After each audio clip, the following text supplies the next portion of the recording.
the trigonometry realm, we're going to have an initial side. The initial side is always the x portion of our x-axis, okay?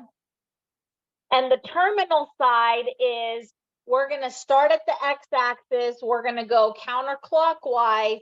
Wherever that angle ends, that is our terminal side. And you could think terminal is ending, right? And so that is, and then the point in the middle, our origin on our x and y coordinate, is our vertex, okay? So an angle is in standard position when the vertex is at the origin, okay? And then we're going to look at a couple of different ways for our measures of angle. And so if we're going counterclockwise, as I mentioned a little bit ago, right? So we're going to go from this is our initial side. If we go up this way, that's counterclockwise. Where our line ends, that is our terminal side, where our angle ends, okay?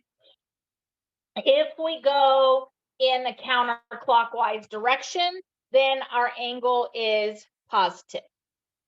If we go in a counterclockwise, so you can see in the second example, we start on our initial side, but we're going clockwise. So our angle is negative. Okay, so that's important. So if I go counterclockwise, I'm positive. If I go clockwise, I'm negative. Okay. And we also have that a degree is how we measure an angle, right? And so there are 360 degrees in a circle, okay? And so so you could also make that into a small, another kind of cross-reference and say that 1 degree is the same as 1/360th of a rotation, okay? All right, so let's look at a couple of examples here. So first of all, we have this 120 degrees, okay? So if our circle, if I do one complete circle, right, and that is, if I start here and I haven't gone anywhere, that's 0 degrees, right?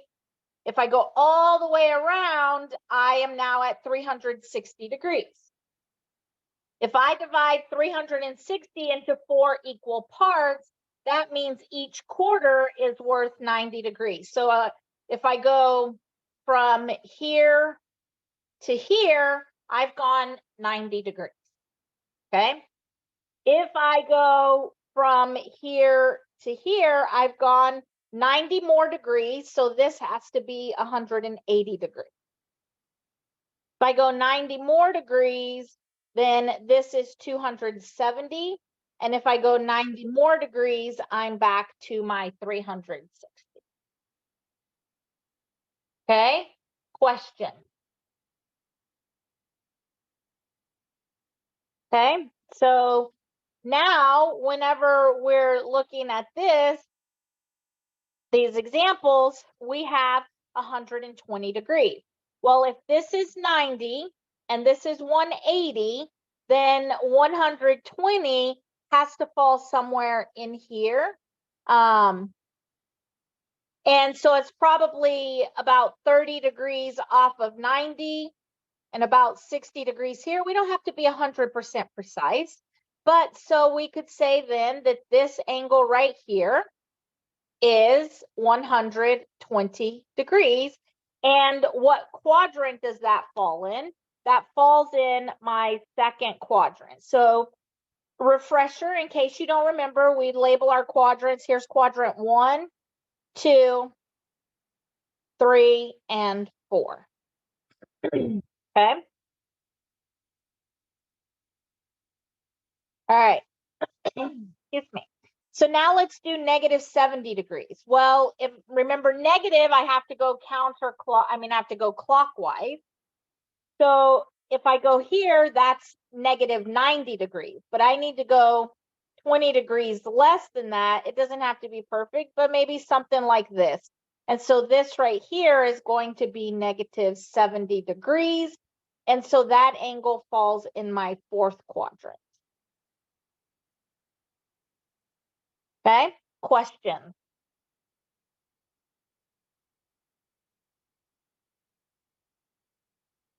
Okay, so there's a couple of different types of angles we have here. You guys are probably very familiar with a right angle, and that is where one of the angles measures 90 degrees. Okay. We could also have a straight angle, which is a straight line. A straight line is 180 degrees. That makes sense, right? And the reason you could think this through, right, is if this right here is 90 degrees and I've gone, you know, up to this to that point, then this creates a right angle because my y-axis is perpendicular to my x-axis and it forms that right angle. Okay. With the straight line, that is when if I had 90 degrees to here and 180 here, so you could think of that as a straight line is 180 degrees. An acute angle is where you're going to have an angle that's between 0 and 90 degrees. And your obtuse angle is where you're between 90 and 180. Okay. You can also have complementary angles. Those complementary angles, when you add them together, they're going to equal 90 degrees. And your supplementary angles, when you add them together, you will get 180 degrees. Okay. So we have an example here. If I have a complementary angle and I want to know it's a complement of 30 degrees, what is the other angle, right? So we could actually just do that's our 90 degrees minus 30 degrees. So the complement is 60 degrees. Okay. Similarly, when we're looking at our supplementary angle, we could take that 180 degrees minus the 130 degrees, and that means that our supplementary angle is 50 degrees. Okay, questions?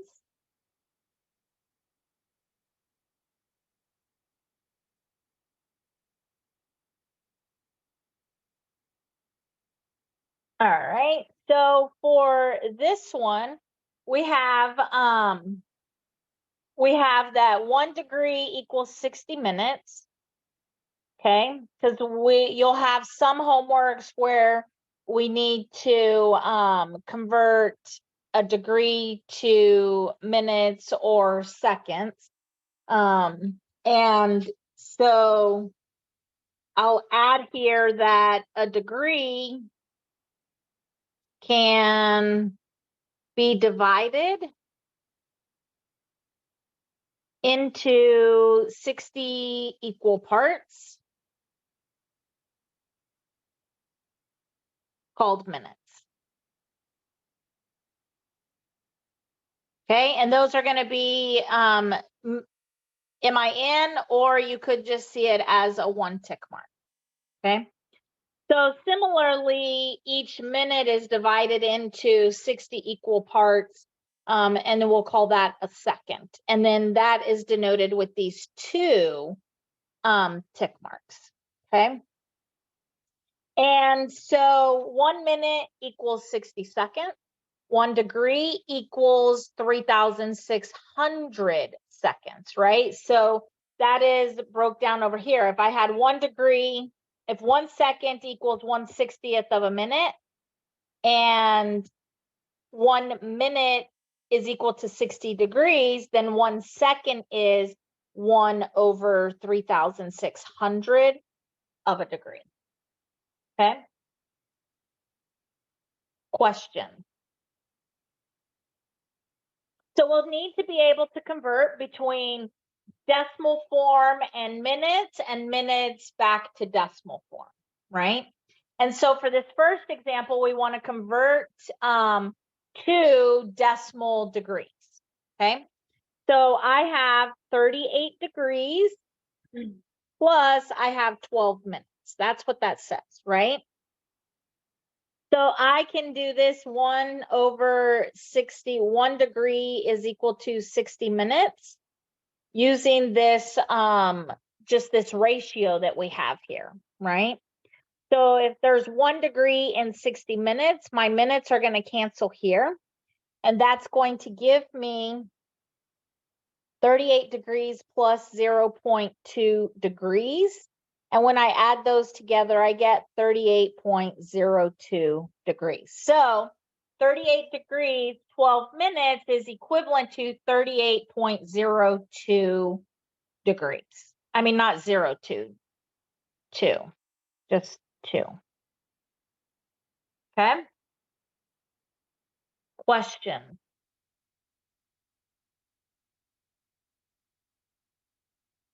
Similarly, we can convert degrees, minutes, seconds. You'll see that as DMS sometimes. And we can convert that back out. We could take a degree and convert it to degrees, minutes, and seconds. Okay. So here we're given 120 degrees plus 0.45 degrees. Now we want to use the opposite. We want the degrees to go away. So we're going to multiply this by 60 minutes over 1 degree. Now our degrees will cancel out. And I'm left with 120 degrees plus 0.45 times 60 is 27. I'm going to use the tick mark instead of writing minute. And so now I can just combine that and I get 120 degrees, 27 minutes. Okay, question?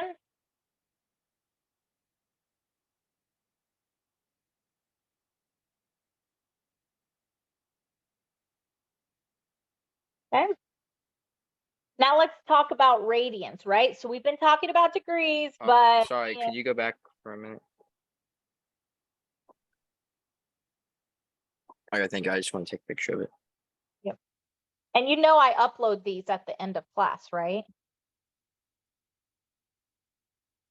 I just like to usually write it down now and later. Okay, that's fine. And so then we also have radians, right? So we have degrees, which we're probably all much more comfortable working with.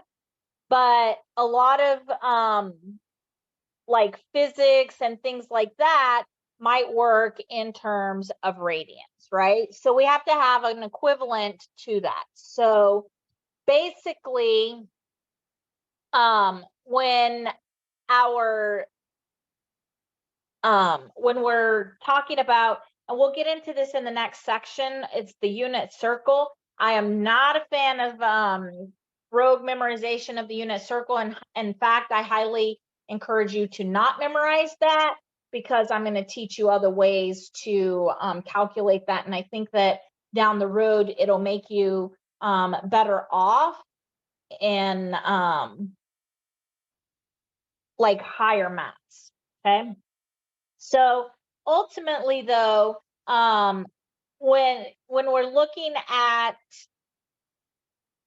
in radians, if you take into account the circumference of the circle, the radius of the circle, in terms of the radius being 1, or what is we would call it like a unit circle, then you can see that 1 whole rotation around the circle is 2 pi, okay? So 360 degrees is equal to 2 pi. 2 pi, you'll notice it doesn't have the word radians with it, but you may see it say rad, you may see it say radians, or if it doesn't say anything at all, they all mean radian measure, okay?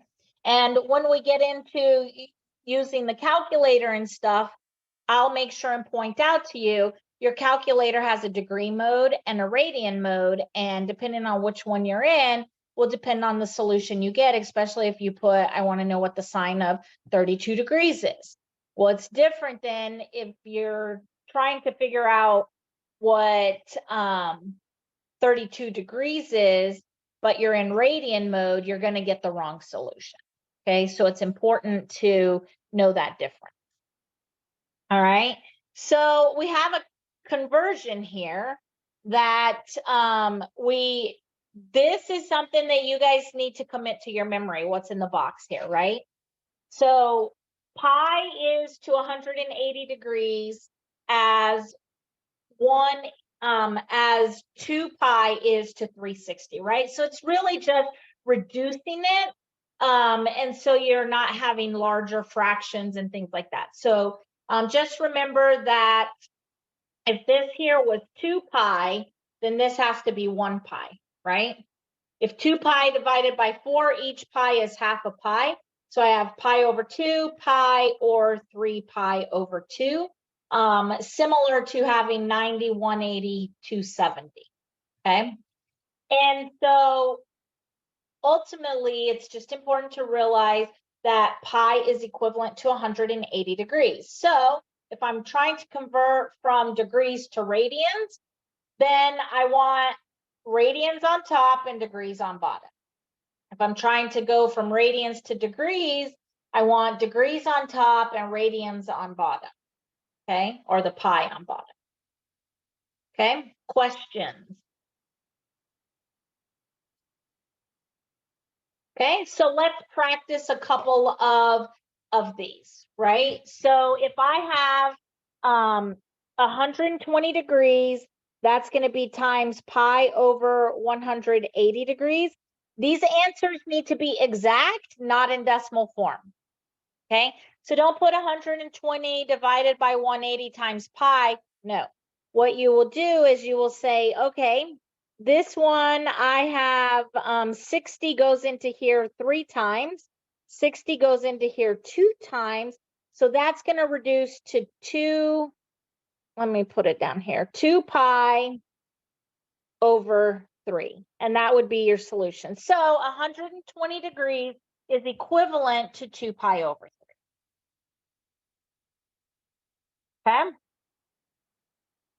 We'll do the same over here for the negative 300 degrees. We're going to multiply by pi over 180 degrees. You'll see those 2 degree signs cancel out. I have 60 goes into 180 3 times. 60 goes into negative 300, negative 5 times. And so that's going to give me a negative 5 pi over 3 as my solution. Okay, question.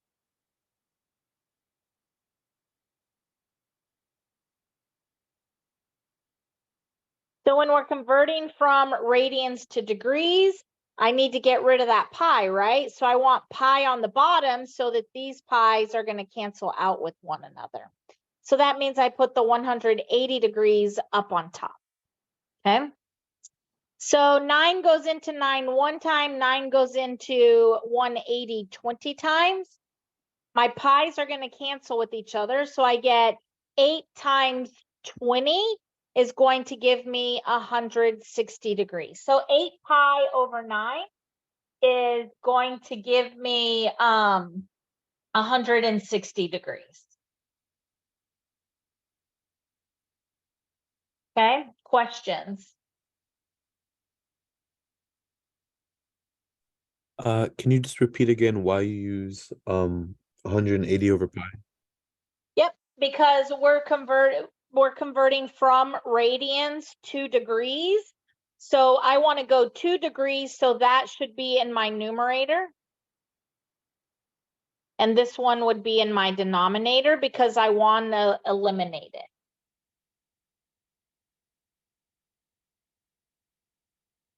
So if you think about this, if I wanted to convert 3 feet to inches, right? I know that 1 foot equals 12 inches, right? So to convert this, I would have to do 12 inches per 1 foot. The feet will cancel, and so that equals 36 inches. Does that make sense? Yeah, thank you. Uh-huh. And just move this over here, change it as a reference. Okay. And then as I mentioned a little earlier, you may see pi, that signifies radians. You may see the word radians, whatever. So this one doesn't have degrees attached to it, so we know it's radians. Plus, this told us that we want to go from radians to degrees.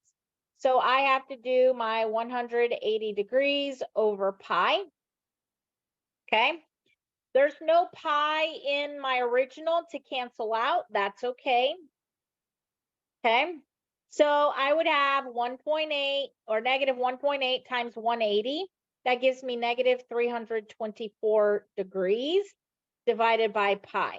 If it asked me for an estimation, if it has most of the things that I'm going to ask you is for an exact, you would leave it right there like that.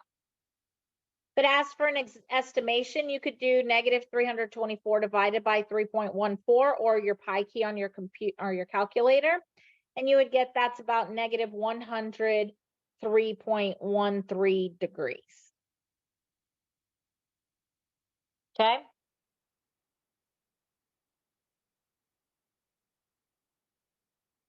Questions?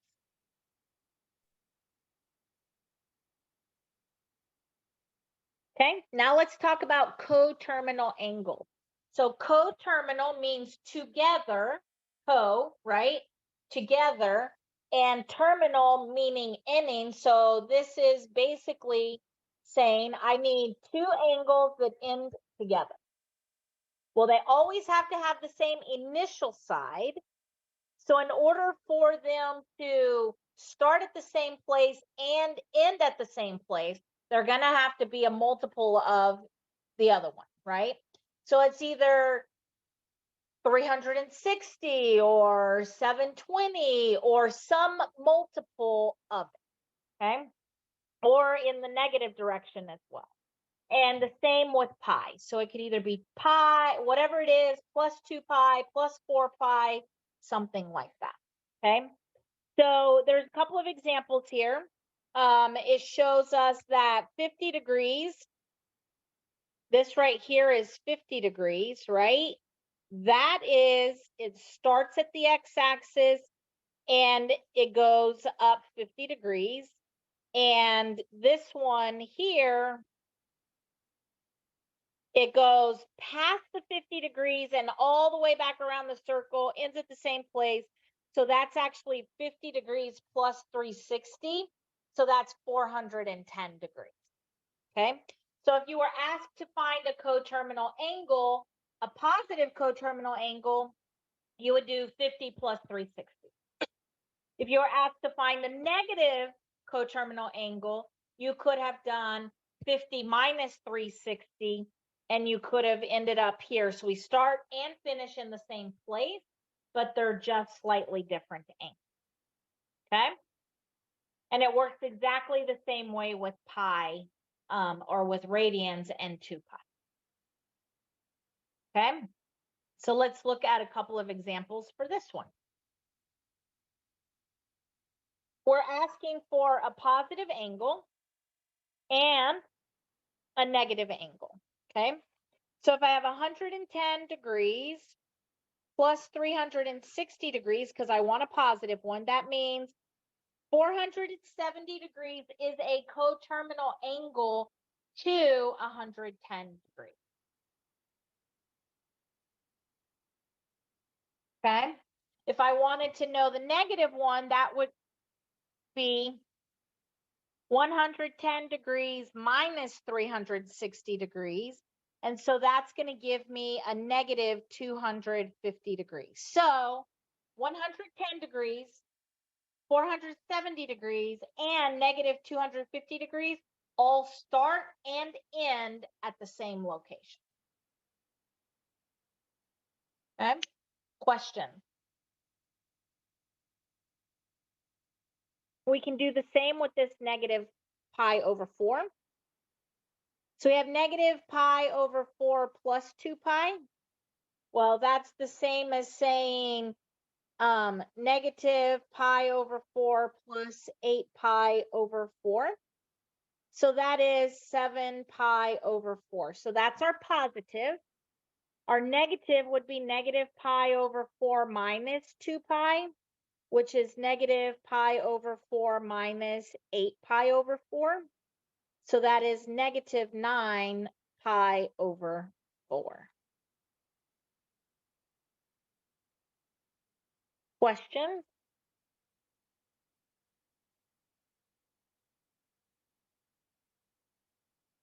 Okay, so this next one, it wants us to give an angle that is coterminal between 0 and 360 degrees. Okay, so we have 910, which is far larger than 360. So we can just start minusing off 360 degrees from it.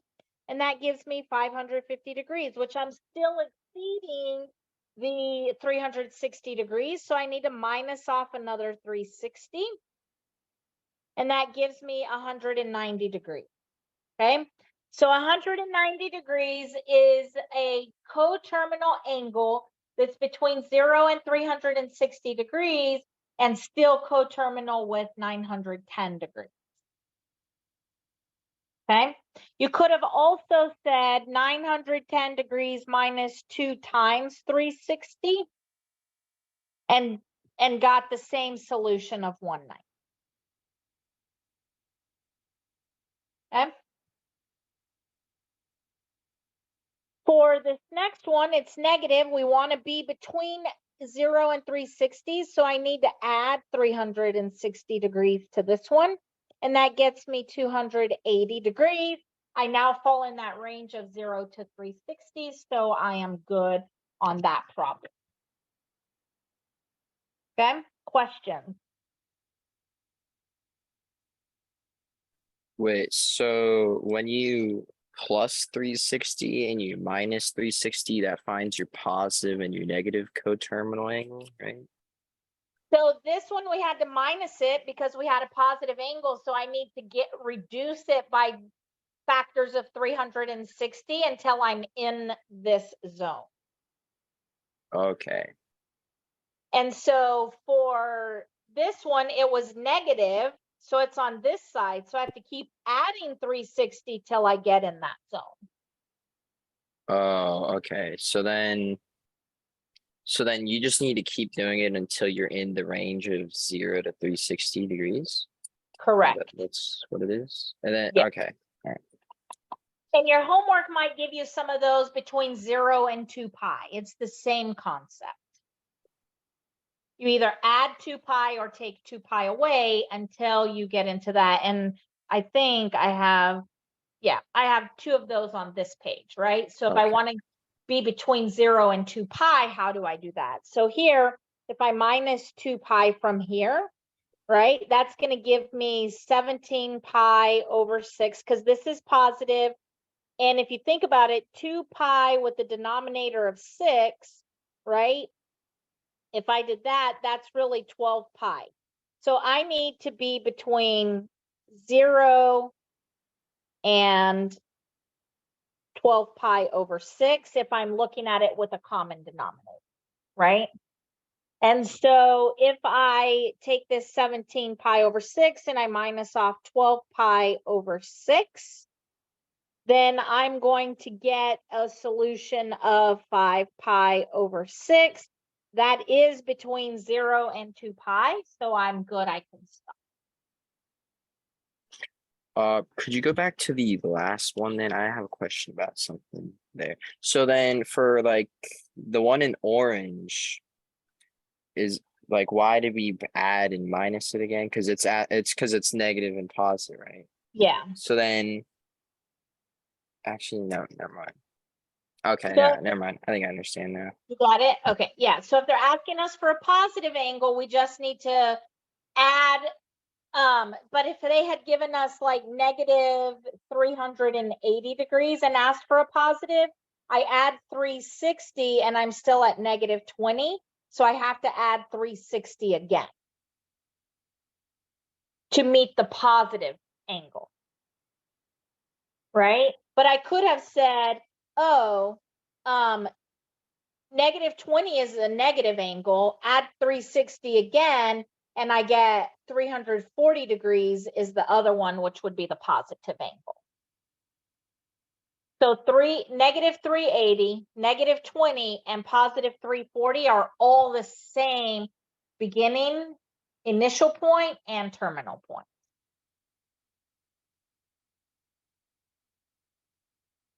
Okay?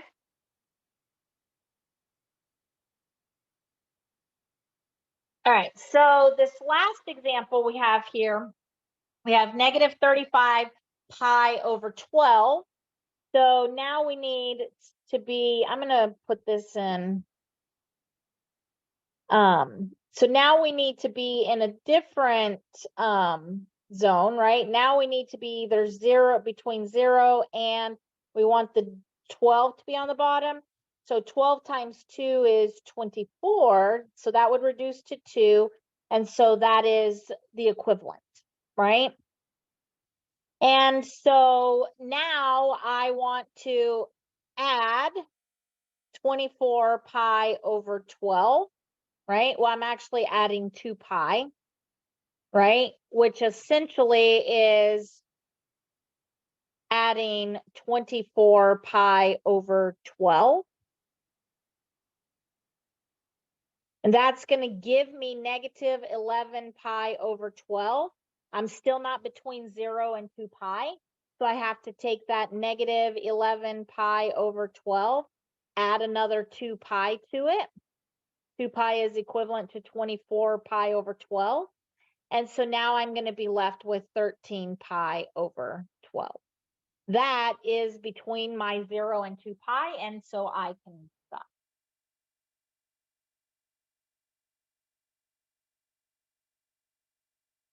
Okay, questions?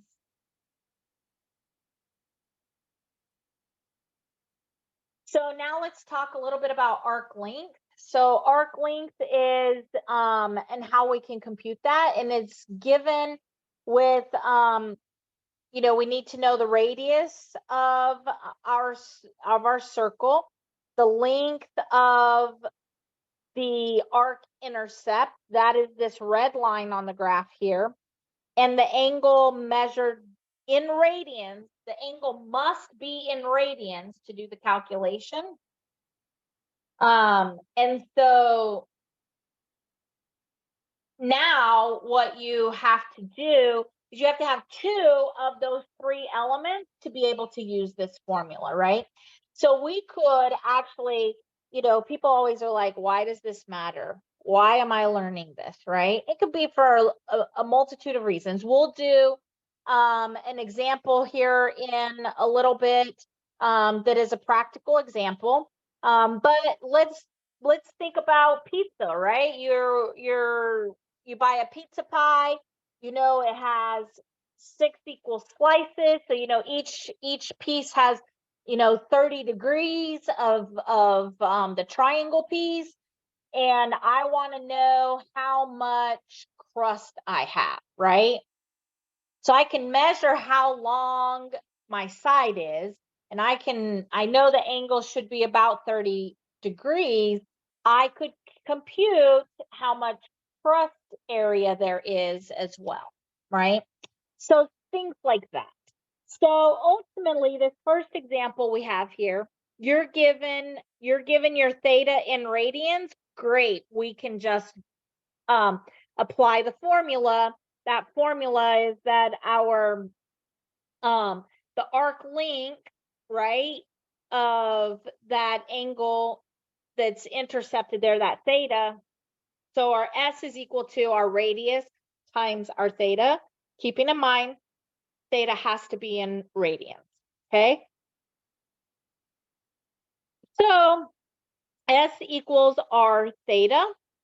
So my R is 14 meters. My theta is pi over 12. Okay. So 2 goes into here 6 times, 2 goes into here 7 times. So this is 7 pi over 6 meters. Okay. So that would be my, the exact length, because this says exact, so I don't need a decimal estimation. It asks for the exact, okay? For the But second you did one, a though, common denominator, right? For like I- to get 7 and 6. no, I didn't need a common denominator because this denominator is a 1. So I just did math multiplication. So it would have been the same as 14 pi over 12, but then I have to still simplify that. Each of these are divisible by 2. 2 goes into here 6 times and 2 goes into here 7. So it was really just a drill of reducing the fraction to simplest term.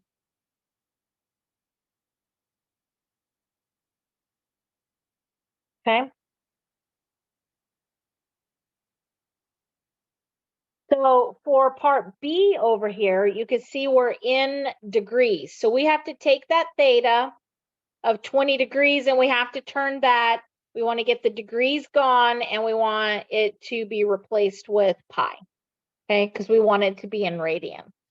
So this is 20 goes into 21 times, 20 goes into 189 times. So this leaves me with pi over 9, okay? So when we do our S equals our theta, my radius is 2 feet and my theta is pi over 9. So this gives me 2 pi over 9 feet. Okay, questions?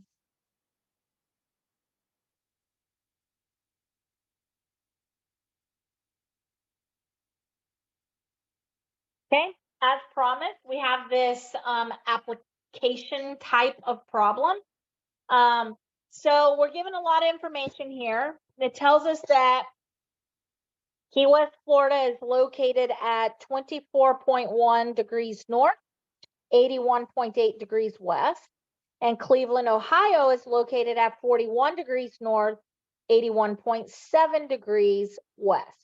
Since the longitudes are nearly the same, right? One is 0.8 and the other is 0.7. So since they're nearly the same, then that means that the cities are roughly due north and south of each other.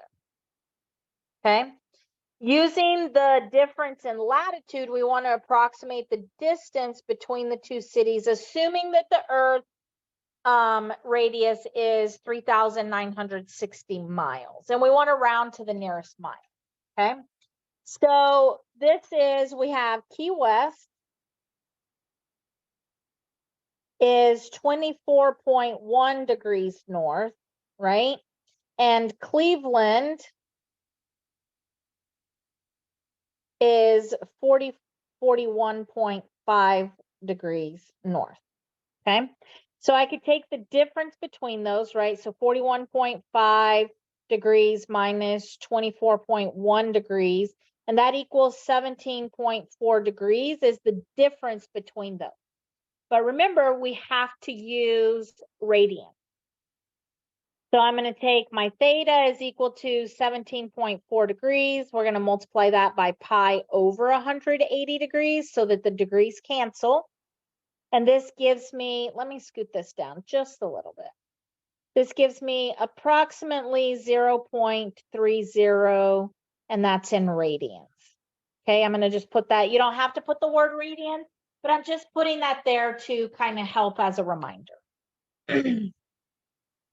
So when we do S equals R theta, my radius it gave us was 3,960 miles.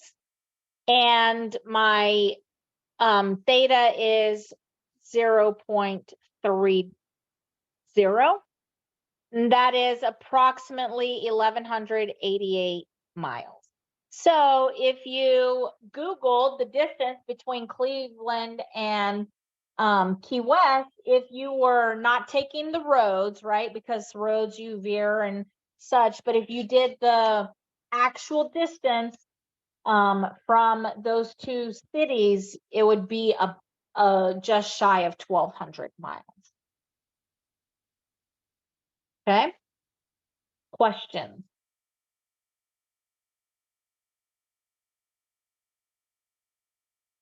I have a quick question. Sure. So why did we use the north and then just disregard the numbers for west? So, I'll write them here. So, and it was 81.8 degrees west and 81.7 degrees west. So those are about the exact same thing. So what they're saying is, with the Okay, I the understand. longitudes, so this one is about the same, right? So wherever 81 is, that's somewhere, Mhm. you know, let's just say it's like this line right here, right? Yeah. And so what it's saying is we can estimate this because Key West is at 24, so that's somewhere, I don't know, maybe around right here, right? Because here's this line right here is 15 and this one's 30. So Key West is there and Cleveland is at 41.5. Here's 45. So 41 might be somewhere here. So we're really just looking at this distance right here. Uh-huh. All right. Thank you. Uh-huh. So for this unit, we'll be allowed to use calculators when we multiply to get radians, right? Yes, you will be able to use calculators. You have to be very careful to show your work. It'll be very clear. I will be very clear in my expectations of what is calculator worthy and what is not.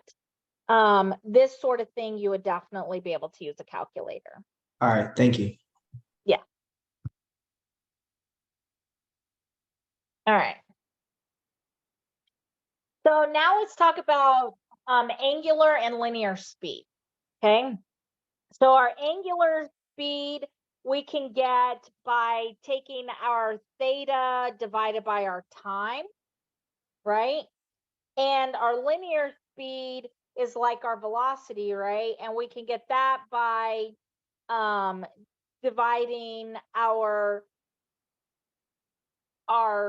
radius times theta divided by t. But remember, radius times theta is our s. And we can also furthermore say theta divided by t is this angular speed, right? So velocity is my radius times my angular speed. So depending on what data and information we're given, we can use any combination of these three formulas to get to a solution. You guys do not have to memorize these formulas. These will not be something that you see on an exam, but you will get the practice to do some problems in your homework, okay? So I know that we're learning a lot of material in this very short period of time, so I'm just trying to help with the expectation management of what you have to memorize and what you don't have to memorize, because there will be formulas that you have to memorize, but then like chapter 5 is all full of formulas and I don't make you memorize those, right? But there are some that I feel are fundamentally important to understand and know. Chapter 5 is not one of those. If you know, in chapter 5, if you're working in the industry, you're going to memorize the formulas. If you're not working in the industry, you will have the internet and you can Google it, right? So I'm not going to make you memorize those formulas. I will give you a list of formulas on the exam, okay? So, but I will be very clear, especially when we go over like the review and stuff like that. You have to memorize this, you don't have to memorize that, and I will do that as we go along as well throughout the next couple of weeks, just to where you're not 2 days before the exam trying to memorize anything that I'm like, oh, you have to memorize that. So, okay. All right. So we're given an example here. We have a wheel that has a diameter of 1 foot and it spins 40 revolutions per minute. And we want to find out what is the angular speed, okay? So the angular speed, remember, is theta divided by t, okay?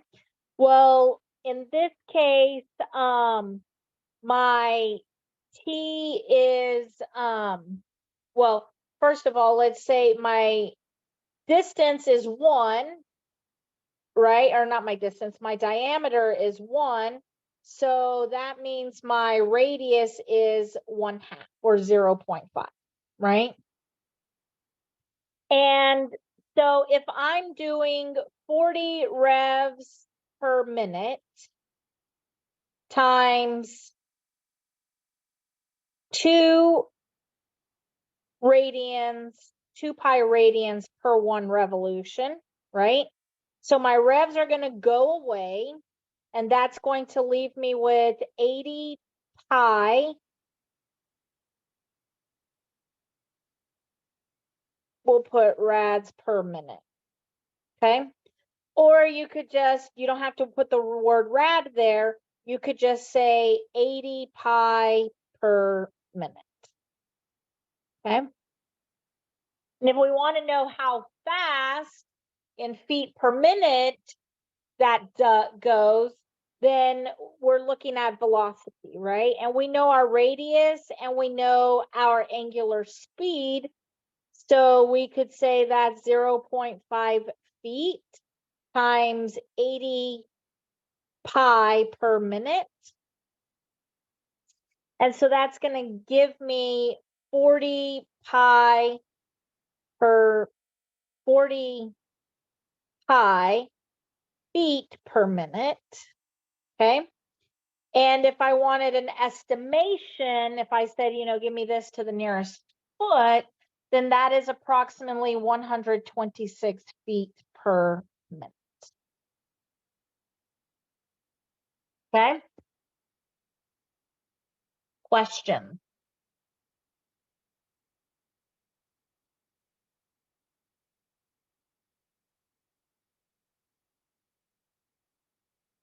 All right, so now what if I want to compute the area of some piece of a circle?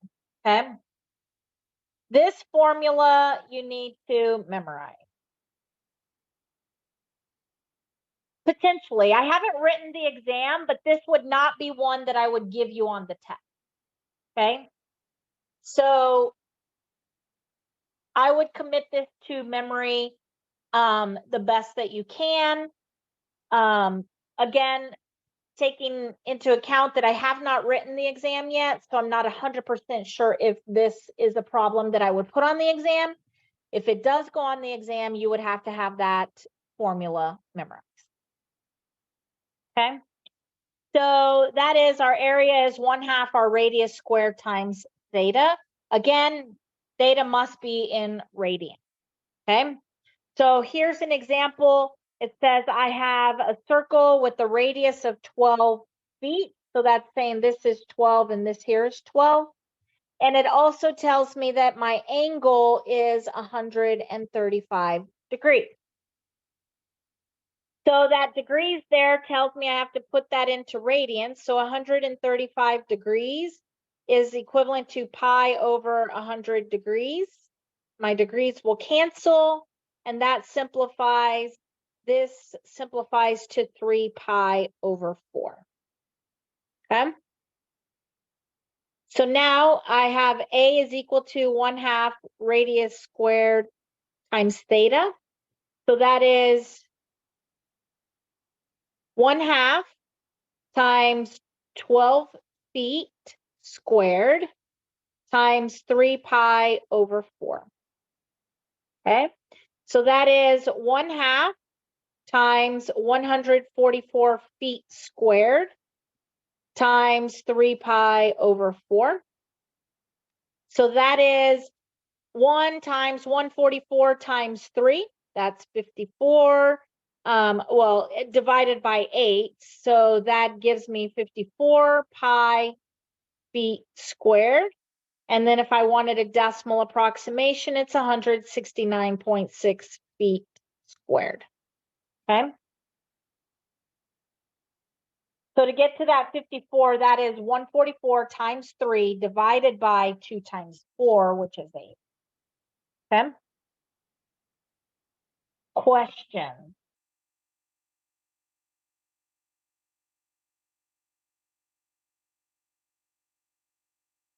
All right, so that is all of 4.1. I'm gonna just go ahead and move into 4.2 before the break. And because I'm not going to spend a whole lot of time in 4.2 because it is the unit circle, and as I already mentioned, it is not something that I don't advocate for you guys to memorize this. I'm going to reference it here, and in the very next unit, I'm going to give you some other things to help you with these concepts. Okay. So what is the unit circle? Basically, the unit circle has a radius of 1 and it's centered at the origin. Okay. And so if I wanted to determine if a given point was part of if it falls on a unit circle, then I need to, if I do x squared plus y squared equals r squared. So think about Pythagorean's theorem, right? Pythagorean's theorem is a squared plus b squared equals c squared. In trigonometry, and we're going to start getting into this, that is the same as saying x squared plus y squared equals r squared. Okay. On the unit circle, if r is 1, 1 squared is 1. Okay. So if I do x squared plus y squared, if that equals 1, then it is on the unit circle. If it is not equal to 1, it is not on the unit circle. Okay. So here we would have x squared plus y squared equals 1, and we're going to test that. So I get negative square root of 3 over 2 squared plus 1/2 squared. Okay. So negative square root of 3 times negative square root of 3 is just 3. And 2 squared is 4. Plus 1 squared is 1 and 2 squared is 4. So when I add those two together, I get 1. So yes, that is on the unit circle. And we can see that it is this point right here on the unit circle. Okay? Questions?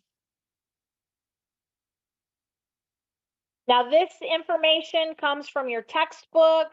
It shows you how I have pi over 4, pi over 2, 3 pi over 4, pi all the way going around this unit circle. I'm not going to dig into that. I put it out here so you don't have to go to your textbook and look at it. But we're not going to spend a whole lot of time on it. As I mentioned, I am way less concerned with you memorizing the unit circle, and we're going to learn way more about the functionality and why and how every point on there is what it is versus just go memorize those points. Okay.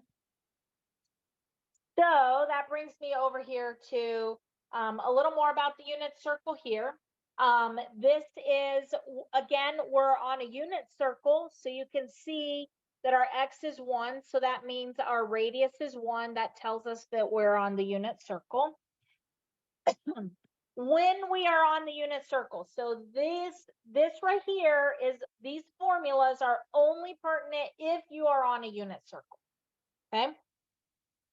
When you're on the unit circle, then the y value is equal to sine. Okay. The x value is equal to cosine.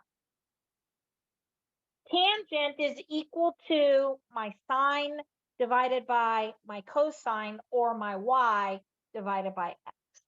Okay. And we'll just leave that at that.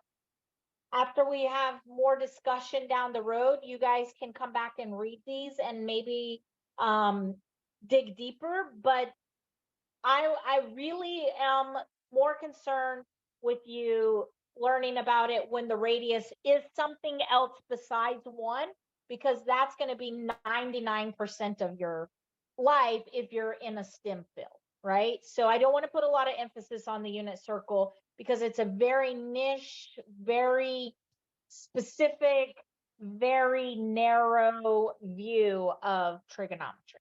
Okay. All right. So, but in your homeworks, you will probably get a problem where you are needing to make a calculation based on the unit circle. So this is simple enough, right? So sine of t, remember sine of t was equal to y, right? And our y value here is what? Our y value is negative 12 over 13. So if I had asked you what is the sine of this, angle here at this point, you would say, oh, sine is my y value, it's negative 12 over 13. Okay. My cosine, remember, of this is my x value. So here my point, my x value is 5 over 30. And then lastly, our tangent value, tangent of t, is equal to my y over my x. So that equals negative 12 over 13 divided by 5 over 13. So that is negative 12 over 13 divided by 5 over 13. Remember, division is just the same thing as multiplication by the reciprocal. So that's negative 12 over 13 times 13 over 5. My 13s cancel, and that leaves me with negative 12 over 5.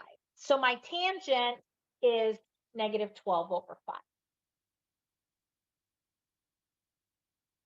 Okay, questions?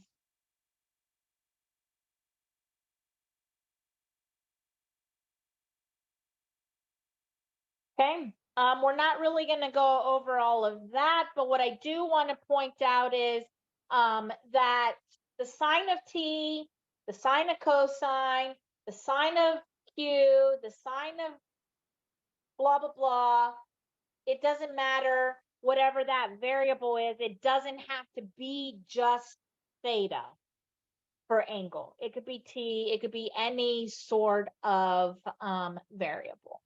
Okay. So now we're going to get into really these two special triangles.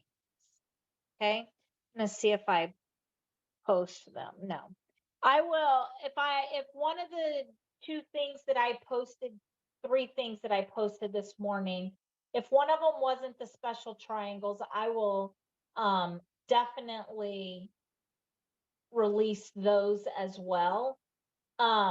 Because these two special triangles are going to help us solve anything on, actually, I don't have an announcement for that. But so two special triangles, we think about it. So this first one here, you can see is a right angle. And it is pi over 4. Pi over 4 is 45 degrees. Well, a triangle total is 180 degrees. So if that's 45 degrees and I have a 90-degree right angle, that means this here has to also be 45 degrees. So this special triangle is a 45, 45, 90. Okay, so 45 degrees, and 90 degrees. Okay, on a unit circle, remember the hypotenuse is 1, right? But if x squared, I'm not going to solve this whole thing, but x squared plus y squared equals 1. So what does x and y have to be to do that? It has to be 1 over the square root of 2 plus 1 over the square root of 2 is what it ends up being. And, so you end up with all of this, right? And so what happens is, instead of putting it in terms of the unit circle where the radius is 1, what if I let my sides here equal 1, right? So if my side equals 1 squared plus 1 squared, that is I get 2 equals r squared. I take the square root of that. And so I get my hypotenuse as square root of 2. So if my x value and my y value is, so if I'm looking at a point 1, 1, and I'm not on a unit circle, I get this special triangle here. Okay. I'm going to move that down here because it's not the same as the right. It is not the same as the points that you're looking at on the unit circle. Okay. Similarly, we could have another special triangle, which is 30 degrees, 60 degrees, 90 degrees.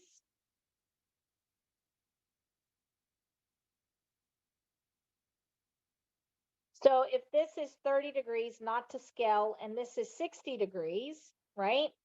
With our special triangle, we would have, and I'm going to tell you just to memorize this, we're not going to decompose it so much, but notice here I have a 1 and I have a 2. The larger value is on the hypotenuse, right? If you took the square root of 2, it's greater than 1. And the larger value also gets the radical. The same is going to hold true here. You're going to get the cubed root of 3. The 3's go together. That's how I remember it for this. And then the largest value has to go on the hypotenuse. And we have 1, 2, 3.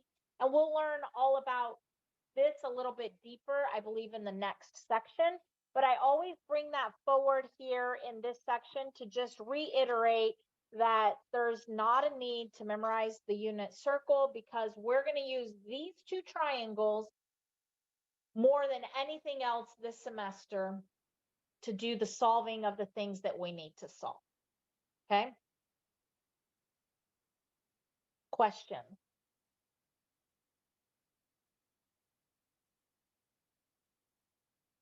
Okay? So I've talked about this unit circle for like 20 minutes now. And this is a picture of the unit circle. I've posted an announcement that gives you this unit circle. Again, please don't memorize it. It's not necessary. So all of these should have parentheses because those are points. So you can see here that any value that you want to calculate that's on this unit circle is there, right? You have 0, 30, 45, 60, 90, right? What did I tell you? We had those two special triangles. So here, if I do this, and we're dropping the point from here, right? So this is 30 degrees. If that's 30 degrees, then this piece up here is 60, okay? And so on. And so we can kind of go all the way around that unit circle if we chose, okay? All right, so down here, if I wanted to identify the ordered pair that corresponds with t equal to 5 pi over 3, okay? So that's going to look something like 5 pi over 3 is down here, so that's something about right here. That is 5 pi over 3. And so the ordered pair there is 1/2 negative square root of 3 over 2. Okay, so then I could determine my sine. My sine, it's on the unit circle, so my sine of t here is negative square root of 3 over 2. And my secant here, secant of t is 1 over cosine of t. And I kind of brushed over that over here, but so you'll see that they're reciprocal functions, and we'll get into that in the next section much deeper. But so sine and cosecant are reciprocals, cosine and secant are reciprocals, and tangent and cotangent are reciprocals.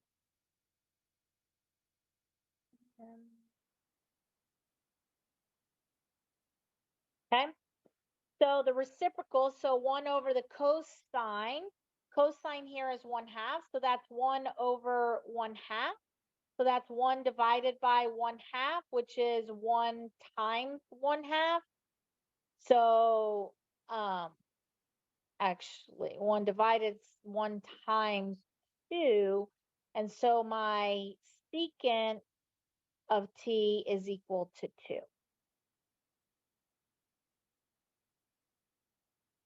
Okay, questions?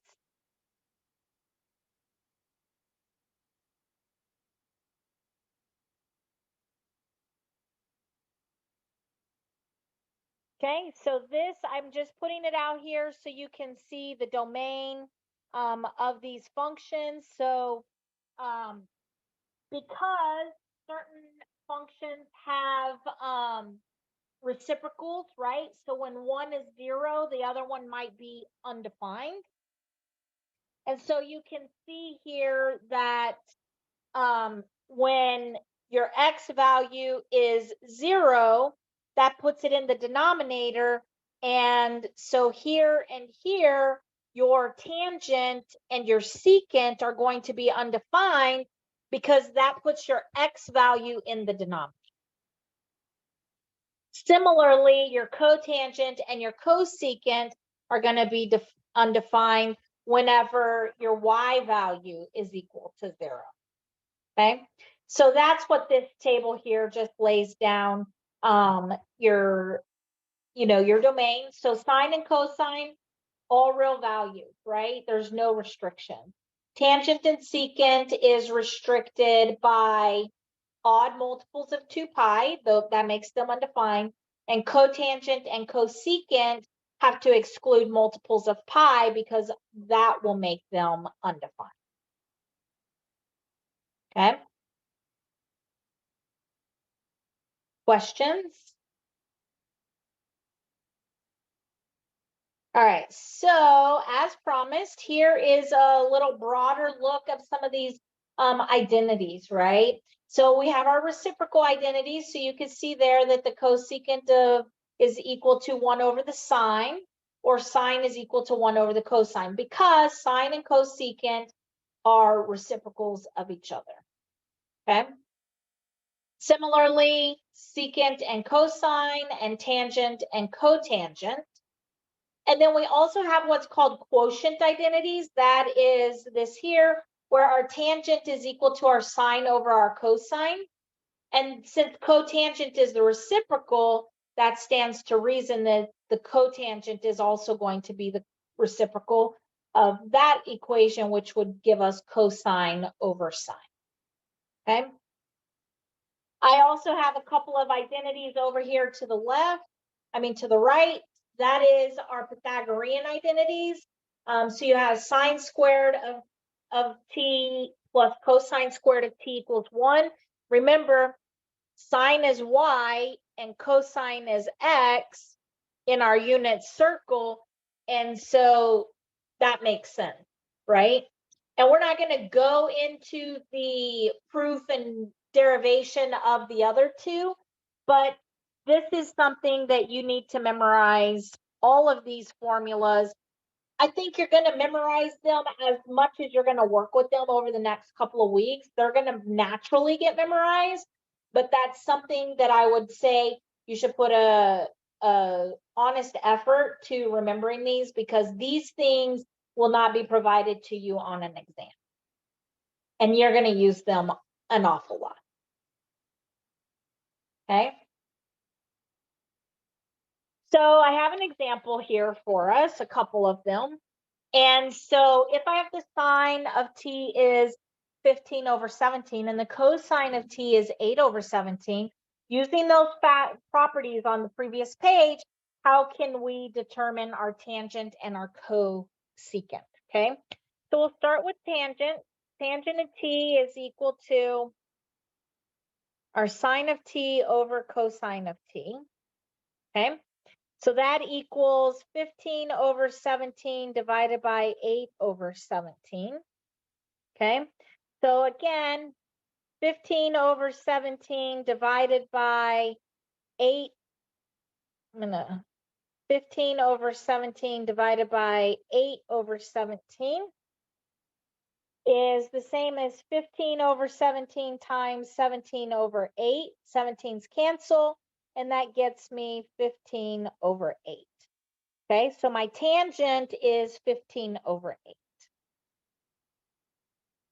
My cosecant of t is 1 over the sine. So my sine, so that's 1 over 15 over 17. So that equals 1 divided by 15 over 17, or 1 times 17 over 15.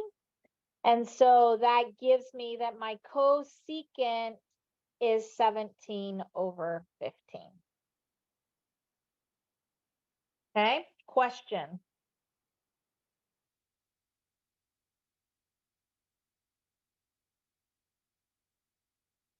Okay, so for this next one, we are given that the secant is the square root of 11 over 3. And it's saying that is true when we are in the fourth quadrant. Okay. So in the fourth quadrant, we want to use Pythagorean. So if we think about this sketched, right? So we're somewhere down here, because this is 3 pi over 2 and this is 2 pi. So we're somewhere in that zone. And it wants us to use Pythagorean identity. So remember my secant, right? My secant is my what value, right? So we don't really know tangent, etc. So we're going to need to rely on this identity here that tells me that my tangent squared of t plus 1 is equal to my secant squared of t. Okay? So I don't know what my tangent squared of t is, but I do know that my secant, and I'm going to minus 1 from both sides. My secant is square root of 11 over 3, but that's squared, and then we have that minus 1 out there. Okay? So this gives me, I'm going to just bring this up here. I'm out of space down here. This gives me that my tangent squared of t is equal to 11 over 3 minus 1. I mean, not over 3, it's over 9, because we have to square that too. So the square root of 11 squared is 11. 3 squared is 9. Okay, so this gives me, this here is the same as 9 over 9 if I'm getting a common denominator. So my tangent squared of t is equal to 2 over 9. But it doesn't ask me for the tangent squared, it asks me for the tangent. So now I have to take the square root of everything. Okay. And so that's going to give me that the tangent of t is equal to the square root of 2 over 3. Okay. Question.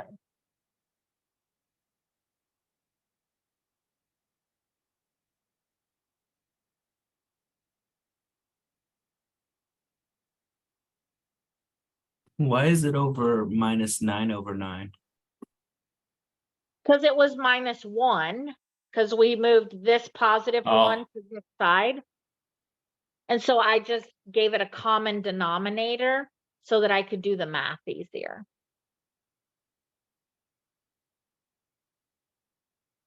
I could do this. That becomes 9 over 9. Does that help? Yes, thank you. Uh-huh.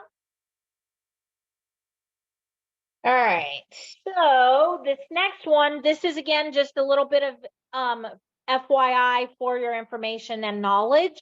The periodic nature of these functions, sine, cosine, tangent, the period is all 2 pi. So that means it makes one full cycle in 2 pi. But our tangent and our cotangent, the period is pi. And this will come into play later a little more when we start graphing sine, cosine, tangent, and on. Okay. And so if you want to use our unit circle and the period to evaluate these functions, we could do that too, right? So basically, let's think about this. If we had, I'm a big fan of kind of sketching things out. But so 7 pi over 4 is equivalent to what? So we start here, we come all the way over to here, and it's something like this, right? This is negative 7 pi over 4. So if that is the case, if I had gone a whole 2 pi and I minus off this 7 pi over 4, that gets me 2 pi over 4. So that means that this portion right here is pi over 4. Okay? So if I wanted to know what the cosine of pi over 4 is on my unit circle, we could, where's the unit circle? This one. If I want to determine pi over 4, right? That is right here, it's the square root of 2 over the square root of 2. And we're looking at it for cosine, and so that's really just the x value, and my x value was the square root of 2 over 2. So I could have also come to this and said, here's 1 pi over 4. This would be 2 pi over 4, 3 pi over 4 negative, 4 pi over 4 negative, 5 pi over 4 negative, 6 pi over 4 negative, 7 pi over 4 negative. So I would have been, this right here is negative 7 pi over 4. This right here is positive pi over 4. They have the exact same solution set. So you'll see what we're going to do this course is we're going to do reference angles to help us to solve those, okay? And so essentially that's what I've done here is this reference angle is pi over 4, and then I went out and I looked that up, but in very short time, you'll be able to calculate that without actually referencing that graph, okay? Question.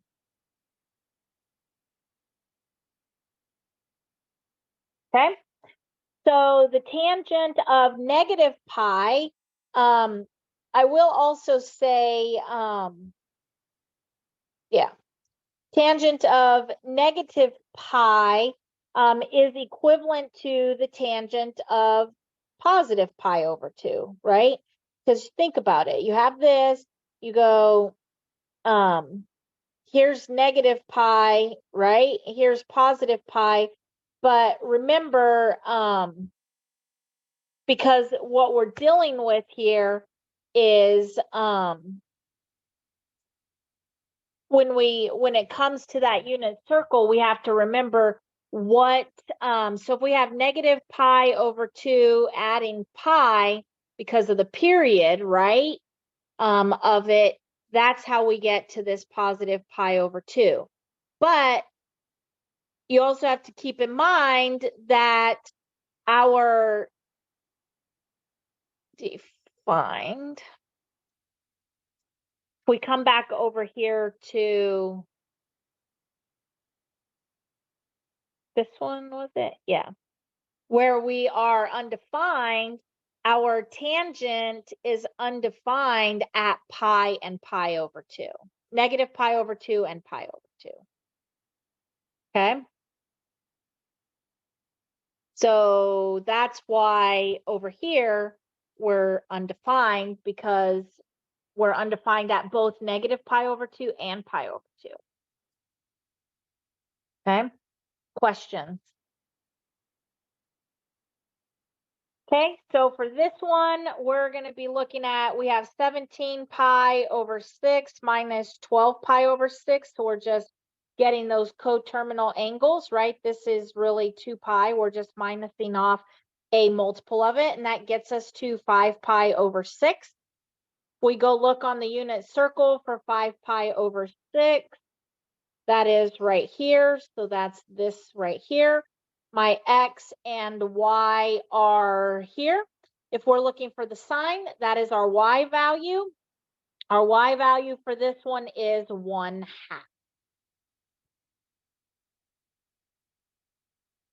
So that would be the solution here. Okay. And the last one, we have the secant of this. That's going to reduce to minusing off 2 pi. So that's going to give me secant of 5 pi over 6. That is the same as 1 over the cosine of 5 pi over 6. So let's go see what 5 pi over 6 is.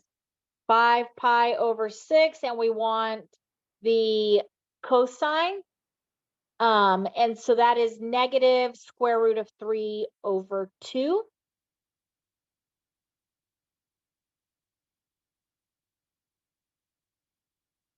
Okay, and that's so the reciprocal of that equals 2 over the square root of 3. Let's not forget the negative. Now, the one thing I will tell you in this class, I'm a stickler on, do not leave a radical in the denominator. You have to do what's called rationalizing the denominator. To do that, you could just multiply both numerator and denominator by square root of whatever over square root of whatever. And so this gives me negative 2 square roots of 3 over 3, because the square root of 3 times the square root of 3 is 3. Okay, question.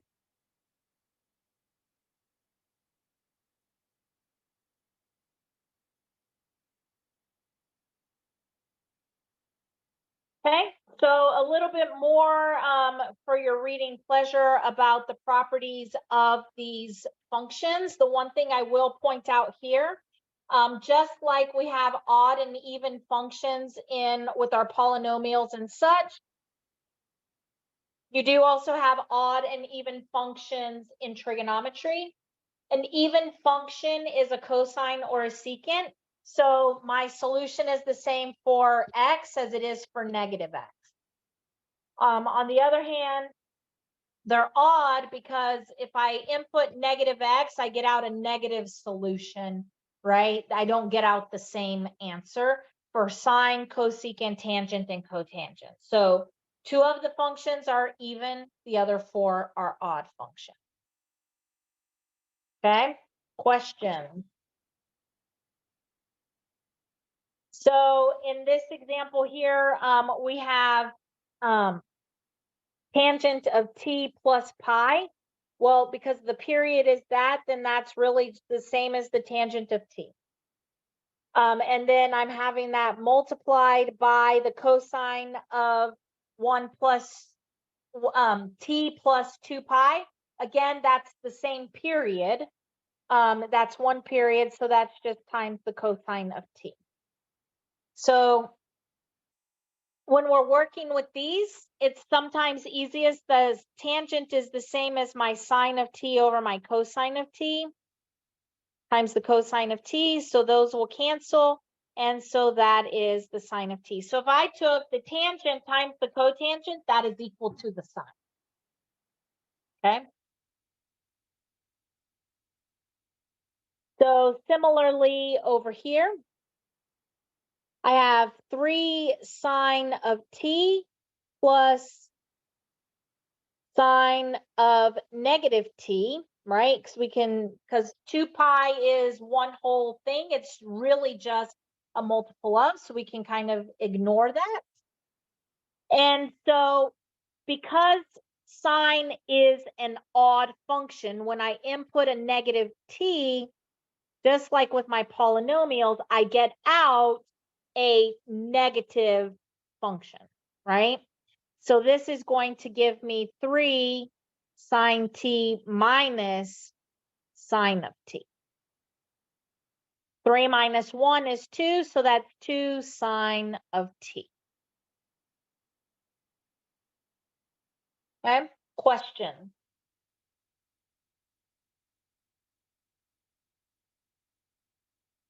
So again, if we're looking at this one, it's an odd function, so we can bring that outside.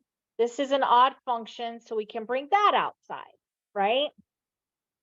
So this is going to give me negative sine of t times secant of t minus a negative, so that's plus. So it's minus minus, so that's plus tangent of t. Okay. I'm going to bring this up here. And so I have my minus sine of t times my secant is 1 over cosine of t plus my tangent, which is sine of t over cosine of t. The only thing I can really do here is I could do negative sine t over cosine t plus sine t over cosine t. And so that equals 0.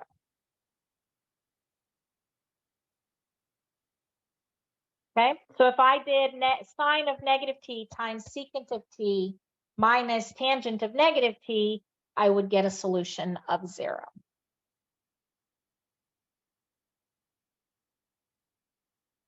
Okay, questions?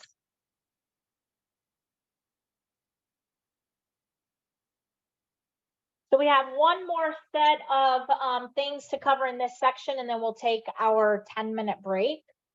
So for this one, we're going to learn how to use our calculators, right? Remember, we have to either be in radians or degree mode, so we want to make sure that we're in the proper mode. This one, we don't see a degree here, so we must be in radians.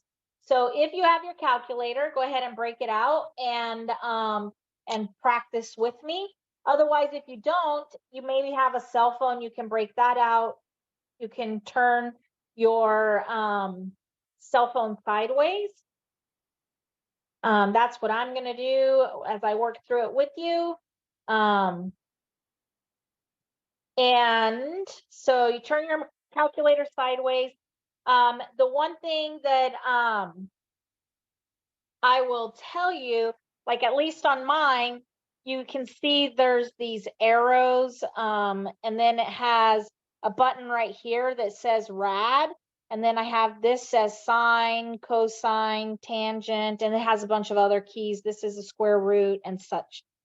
This is the button that is going to switch. If you push that, then it changes to the word degree, and you'll see up in the window up here, the word rad goes up here, okay?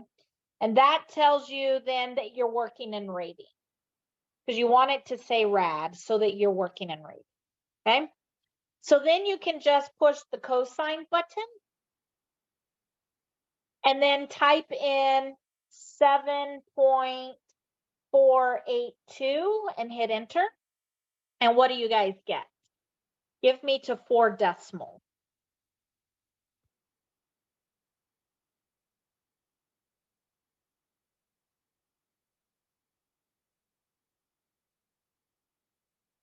Is anyone able to do that? 0.3635. Yep. I'm not sure if I got this right, but it says like 887. Is that even right?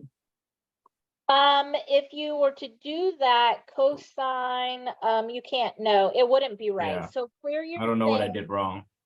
Yeah. So clear your browser thing, and then does it say that you're in radian mode? Yes. And then you put the cosine key, Let's say cosine. and then 7.482.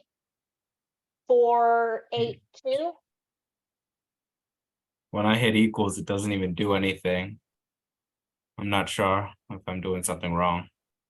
So you might want to Google like your calculator specific.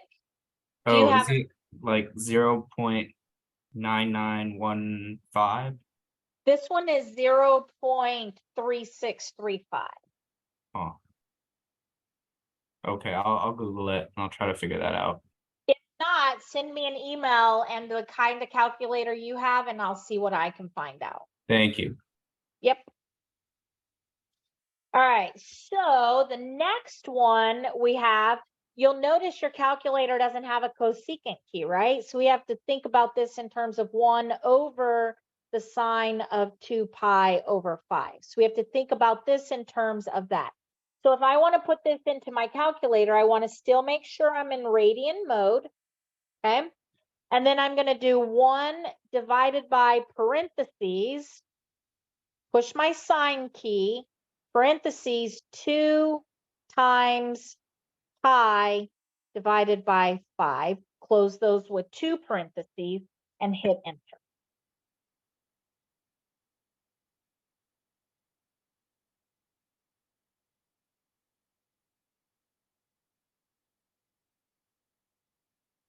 And what do you get?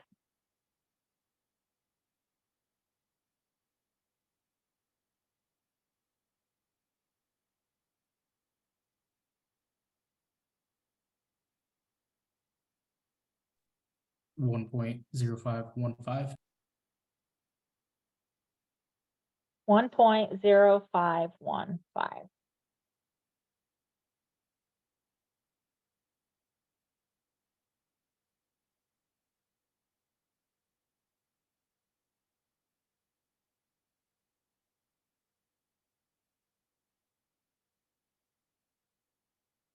Okay, question.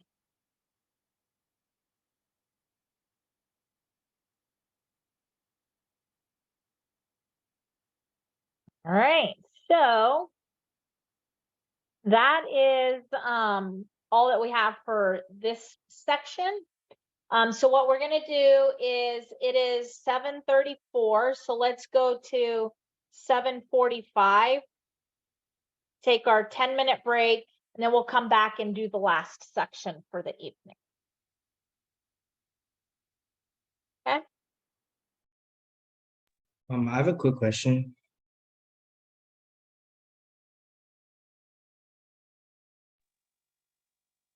go ahead. So just during this break, I was wondering, so for the test like coming later on next week, right? Would it work for me to like go through ALIX as well and the like assignments that you've given us and then just do it based off like the review where it says 1.3, then 1.7, 1.8, 2.3, and then just go through those different things in order as well in ALIX to study? Would that work? I think that you would be putting too much effort. You're more than welcome to do that. But you're gonna study a lot more than what I pointed you to for the exam. Oh, okay. All right. I was also wondering, what is the password to get? Because I need to get some water. Can we talk after class? Yeah. All Sorry. right, perfect. Thanks.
All right, it is 7:45, so let's go ahead and pick up with the next section. For this section, in section 4.3, we're going to start looking at right triangle trigonometry. And so we're going to start learning some techniques and how to solve some of these things. Remember before, our sine was just equal to y because our hypotenuse was 1 because our radius was 1. But really, in a sense, our sine is our opposite divided by our hypotenuse. And so I've given you guys in an announcement, I have showed you how it would look if this is our theta, how it would look if this is our theta, right? So if we were talking about this, then that would be, then this right here would be the adjacent side, because the adjacent side actually makes contact with the angle. The hypotenuse is always the diagonal and not part of the right angle, okay? So in trigonometry, we have this thing called SOHCAHTOA. Think of it as like, I'm gonna go soak my toe, right? SOHCAHTOA. And so that really translates as my sine is my opposite over hypotenuse. So that's my SO, right? Ka is my hypotenuse over my adjacent. My cosine is equal to my adjacent side divided by my hypotenuse. And my tangent is my opposite over my adjacent. Okay. All right, so let's look at this in terms of an example. So here to the right, we have a triangle. We have our angle that we're talking about is here. So we're talking about this angle. So the side that is touching the angle, that is our adjacent side. The side that is not is opposite. Okay. And then our hypotenuse is always the diagonal or the longest piece of the triangle. Okay. So now if I want to find my sine, cosine, tangent, and my reciprocal functions, I can do so based on this right triangle, right? And so my hypotenuse is my opposite. So here my opposite is 7 divided by my hypotenuse, which is 25. Sorry. Okay. My cosine is my adjacent side, which is 24, divided by my hypotenuse, which is 25. My tangent is my opposite, divided by my adjacent, which is 24. Okay, so I'm going to give you guys about a minute to come up with the cosine, the secant, and the cotangent.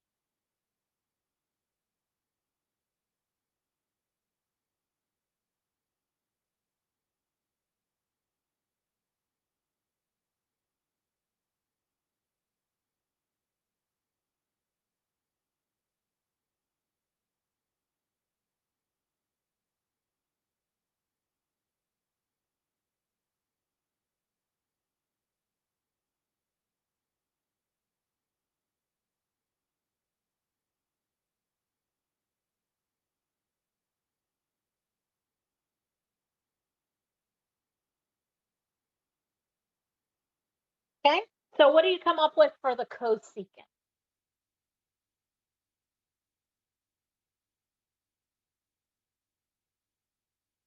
Anyone? Is it 25/7? Exactly. Our hypotenuse over our opposite, or it's the reciprocal of our sine. Okay, what about the secant? Is that 25/4? That is going to be 25/24. That is because it is our hypotenuse over our adjacent or the reciprocal of our cosine. Now, what about the last one, our cotangent? 24/7. 24/7, and that again, adjacent over opposite or the reciprocal of our tangent. Okay. Any questions so far? So I would encourage you to just remember this SOHCAHTOA. It's going to be very beneficial for you as we move through the class. Okay. So now let's look at some other examples. So we're given a triangle here. Here's our right angle. Our hypotenuse is always opposite or across our from our right. So this is going to be my hypotenuse. This angle touches, so it's the adjacent. And this is my missing value, but it's going to be my opposite, but I have to figure out what that value is. Okay. So we have x squared plus y squared equals r squared, or hypotenuse squared in this case. Okay. So it doesn't matter. We could say one of them it's 3 squared plus, we don't know what the second one is, but we know our hypotenuse is 4. So this gives me y squared is 16 minus 9, right? So y is equal to the square root of 7. Okay. So now that I know that, I'm looking for my sine and my cosine. My sine of theta is equal to the opposite over the hypotenuse. My opposite is the square root of 7, and my hypotenuse is 4. Similarly, my cosine of theta is my adjacent over my hypotenuse. And that is my adjacent is 3, and my hypotenuse is 4. Okay, questions?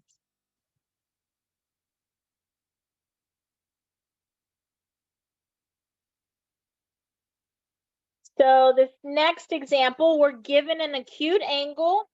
We want to determine, we're given that the tangent of theta, so we'll just pick theta here. Remember, tangent is our TOA, so that's our opposite over our adjacent. So here, this is my hypotenuse, this is my adjacent, and this is my opposite. So my opposite is 5, my adjacent is 12. So I have x squared plus y squared equals r squared, right? So that is 12 squared plus 5 squared equals r squared. So I have 169 equals r squared. Therefore, r is equal to 13. Okay? So my hypotenuse is 13. This problem is asking us for the secant. So my secant is my hypotenuse over my adjacent. So my hypotenuse here is 13 and my adjacent is 12.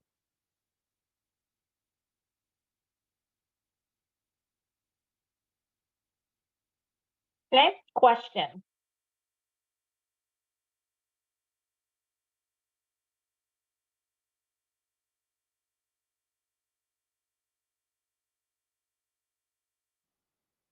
Okay.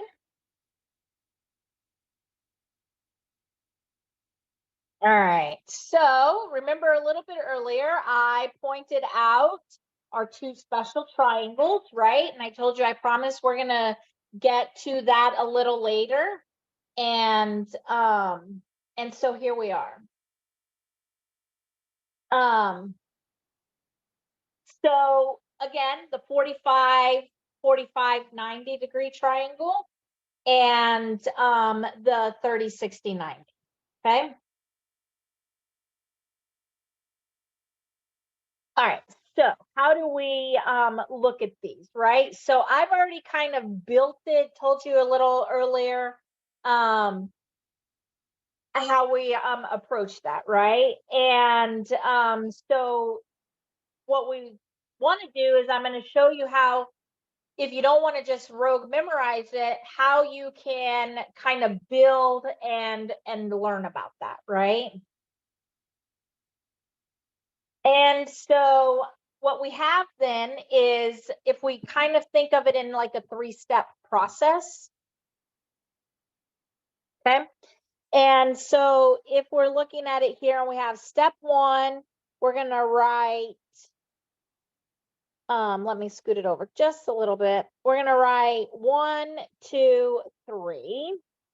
Step 2 is we can write a square root, right? So we take the 1, 2, and 3, and we put a square root over all of them.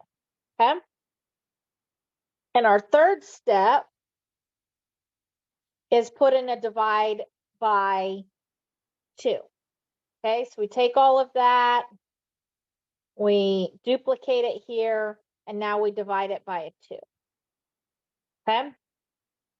So ultimately, we could use this as a guide here. So we're going to put number 1. Number 1 is 1/2, right? Because the square root of 1 is just 1. Here we're going to have the square root of 2 over 2. And here we're going to have the square root of 3 over 2. Okay. Then working backwards here, now we're putting the third one first, right? So square root of 3 over 2, square root of 2 over 2, and 1/2. Okay. So ultimately, if we went to the unit circle and I wanted to look at a 30 degrees or pi over 6, I will see that my x value is square root of 3 over 2 and my y value is 1/2. Okay. And it goes along for the other ones as well. I do want to provide you this small table here. This is our 30, 45, and 60 degree angles and the exact values for sine, cosine, tangent, and their reciprocals. Again, not important that you memorize this, because every single problem I work with you all the rest of the semester in dealing with these, I'm going to draw a reference triangle. I'm going to point back to these 2 special triangles. And if you have those 2 triangles that are in black right there memorized, all the pieces of them, you will be farther ahead, because if you are always memorizing the unit circle, then you might not always understand what I'm explaining to you. Okay, so again, I would focus on these 2 special triangles and less on memorizing things. Okay. But when I built this here, right, ultimately, let's take this 60 degree angle here, right? So here's the 60 degree angle. So this is my opposite, this is my adjacent, and this is my hypotenuse for that 60 degrees, right? If I wanted to know my sine of 60 degrees, right? Remember, sine is my opposite over hypotenuse. So my opposite is square root of 3 and my hypotenuse is 2. And that is what we have. So see, why memorize a table and this and that when if I've memorized these 2 triangles, I can solve out anything I want to. Okay? Question.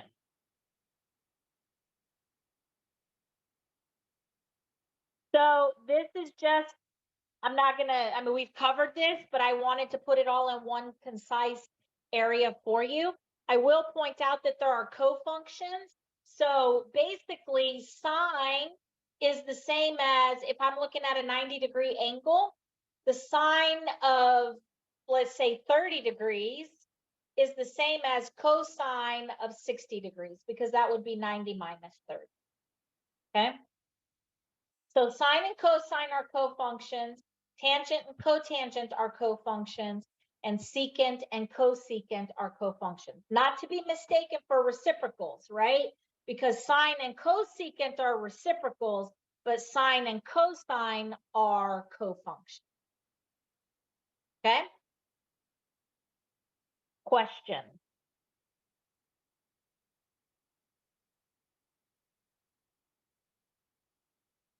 All right. So if we're looking here and we want to look at complementary angles or co-functions, right? So if I'm given 75 degrees is equal to the square root of 6 minus the square root of 2 over 4, and I want to know a co-function of the same value, well, remember, cosine of 75 degrees is equal to sine as its co-function, right? So that would be of 90 degrees minus 75 degrees. So sine of 15 degrees is also equal to the square root of 6 minus the square root of 2 over 4. Okay, so focusing in that these two angles are co-functions of each other, and because they add up to 90 degrees, their solution is exactly the same. Okay, question.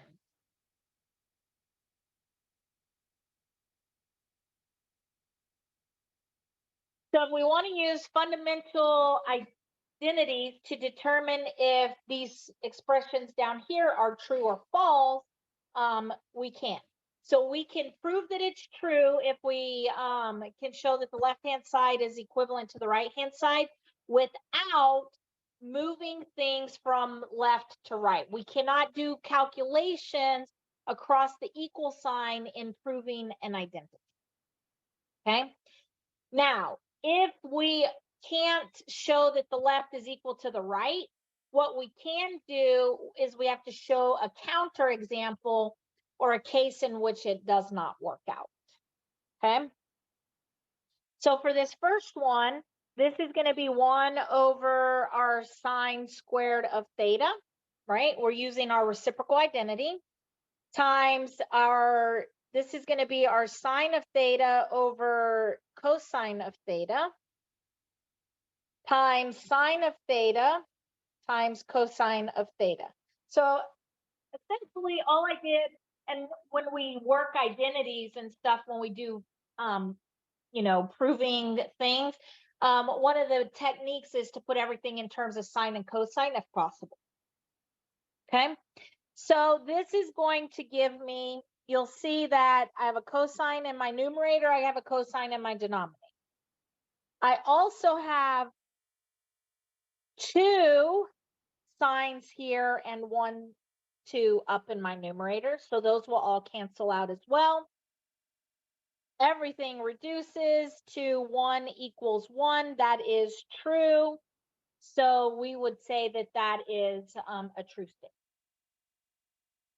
That the cosine squared of any angle times the tangent of that same angle times the sine of that same angle times the cosine of that same angle is going to equal 1. It doesn't matter what the angle is. Okay? Question.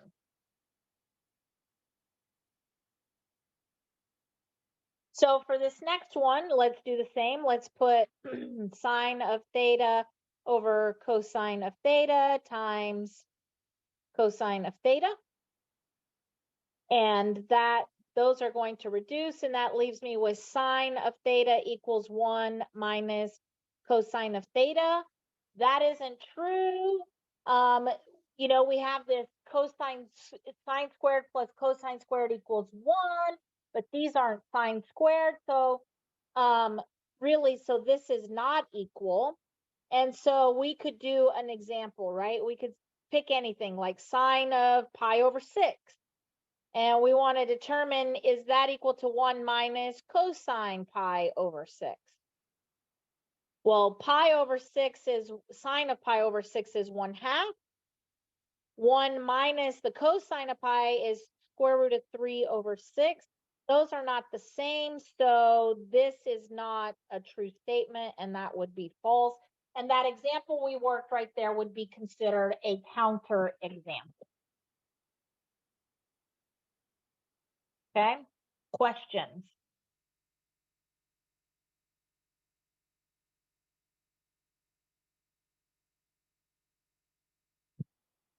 Okay, the last bit of information I have to share with you tonight is a couple of practical examples or application problems. Okay, So here we are talking about the first one up here. There's a 28-foot slide at a water park that makes a 60-degree angle with the ground as it descends into the pool. So I like visuals. So we have this pool, right? And we have this water slide that descends into the pool. Okay. And it says that it is, let's make it not so steep. Okay.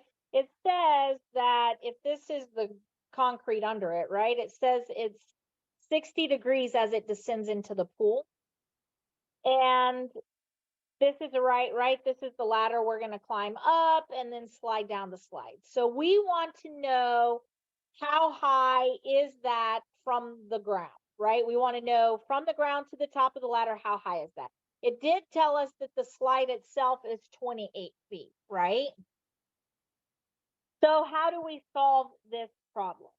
So we have the angle, we have the adjacent side here. We have the opposite side here, and we have the hypotenuse.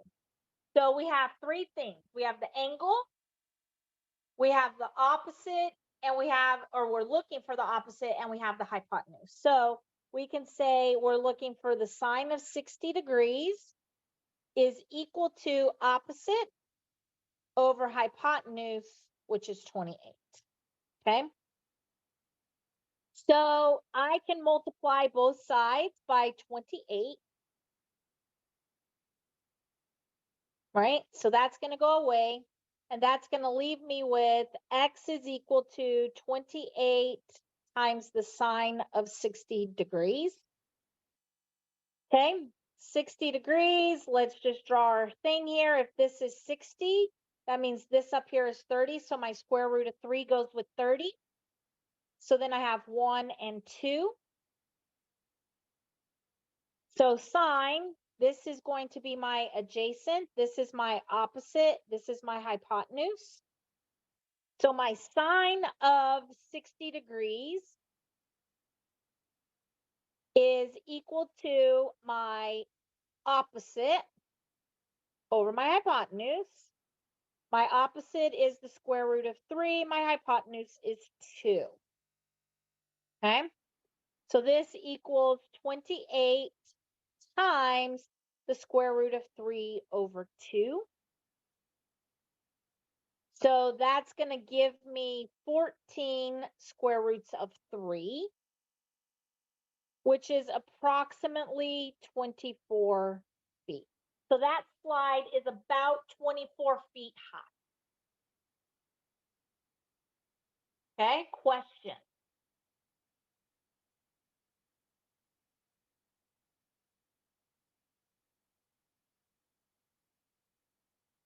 Okay, let's look at our last example that we have here. So this has an observer on the top of a roof. So what we're doing here is, let's just say we're on, here's this, let me try and make it a straighter line. We are on a building, right? Some building here. And so we have an observer up here on the top of a building. Okay. And the building, it says that this height is 40 feet. It says the building is, the building height was 40 feet. And the observer is doing an angle of depression from the building. So basically, if you just extended an imaginary line from the top of the building, it's saying that this person, the angle of depression, right? Depression is down. Think of it like if I'm a depressed person, I'm feeling down or whatever. Elevation means you're elevated, you're looking up, right? So in trigonometry, depression is down, elevation is up. Okay. So it's telling us that this observer is looking to a park bench. I can't draw a park bench. Sorry, I'm not very artistic. But so there's this park bench over here that the observer is looking at. right? And the angle of depression from him looking from the roof down, it says is 24 degrees, okay? And at the end of the day, though, what we really want to know is the distance from the building to the bench. That's what we're really looking for, okay? But so this builds us a right angle here. This is, I'll write the word bench since I can't draw a bench, okay? And so, now what? So basically, if this is, if you think back to your geometry days, if this angle up here is, if this is 24, then the opposite on the inside of the triangle also has to be 24 degrees, right? And so because this right here is going to be 90, right? And so whatever this portion of it is minus from the 90. And so it, without getting into the proof of it, opposite angles will equal the same, okay? So that being said, we can now determine what we have, right? So we have this angle, we have this missing piece, and this side here, right? So we take those three things. So this is our adjacent to our angle, and this is our opposite to our angle. So if I have the opposite and the adjacent, which trigonometric function do I need to use?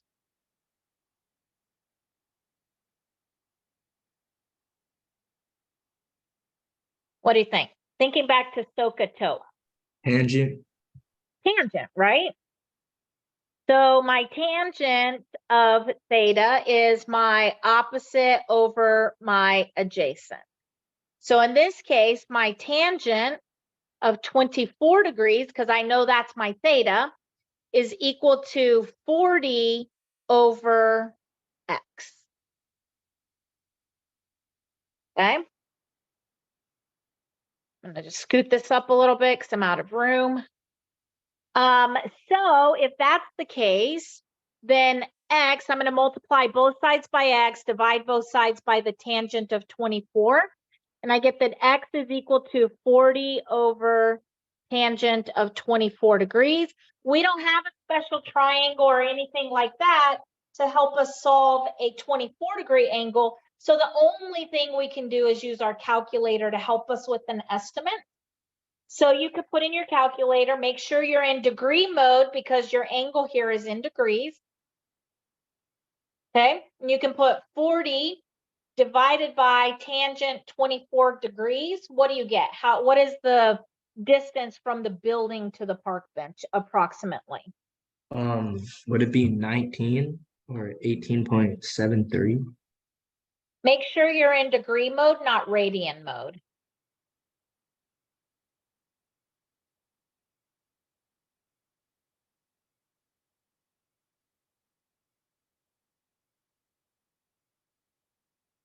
Would it be 90? Yep, 90 feet, right? So this distance from the building to the park bench is approximately 90. So see why it's important to make sure you have your calculator in the right mode.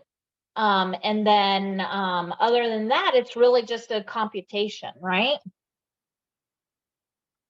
All right. Do you guys have any other questions? I know it was a lot of new, kind of almost like foreign language tonight.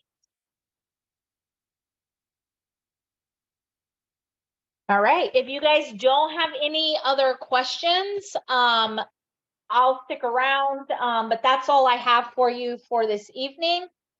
I will see you all again tomorrow night so that we can continue our journey into learning trigonometry. You're gonna have this posted at the end, like right after, or is it gonna be a bit? The power or the PDF, yes. The Okay. video takes a little longer. Okay. Just for